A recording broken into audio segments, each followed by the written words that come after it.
Welcome to Gleek's new video. Today, we will illustrate how microservices operate using a sequence diagram and Gleek AI chat. Open the app gleek.io in your web browser. Next, click the New Diagram button.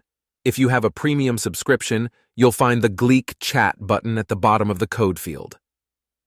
Clicking this button will open a chat window where you can enter your prompt. For our purpose, we'll use Create a sequence diagram for microservices. Once you send this prompt, Gleek's AI chat will begin crafting your requested diagram. The resulting sequence diagram will likely showcase several actors: user, API gateway, service A, service B, and logging service. In this setup, the user initiates requests through an API gateway, which directs tasks to various services, specifically service A and service B. The API gateway logs actions, and the logging service stores these logs. After storage, the API gateway confirms log storage with the user. This diagram highlights the pivotal role of the API gateway in client interactions within a microservices architecture. To further enrich this sequence diagram, you can include more actors and interactions. For instance, let's illustrate how the user initiates an asynchronous request with the API gateway. Simply enter the names of each actor and connect them with a labeled arrow saying "Initiates asynchronous request."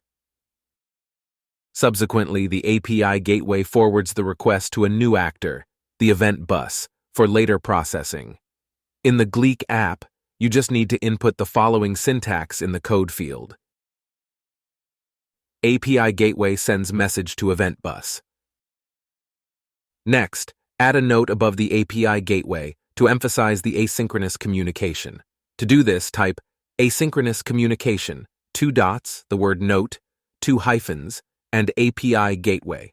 Then, we are going to illustrate that API gateway acknowledges receipt of the request from the user. This acknowledgement indicates that the API gateway has successfully received the user's request and is ready to process it further, ensuring a smooth and responsive interaction within the microservices architecture. After acknowledging the asynchronous request, the API gateway will exchange self-messages as it continues processing other requests. Since these messages go to and from the same object, Gleek will depict this with a looping arrow. We will create the same self-message for the user actor. In this scenario, the user, after initiating a request and receiving a response, continues with its own processing of other requests. Subsequently, the user, having successfully concluded its previous tasks, delivers yet another request to the API gateway. Eventually, we will introduce a new actor, service C, to showcase another possible interaction. To achieve this, type API gateway, a hyphen, roots request interaction, and another hyphen.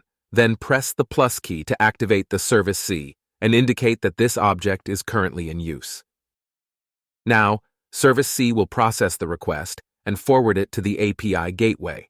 Remove the activation bar from service C by adding a minus symbol to the arrow.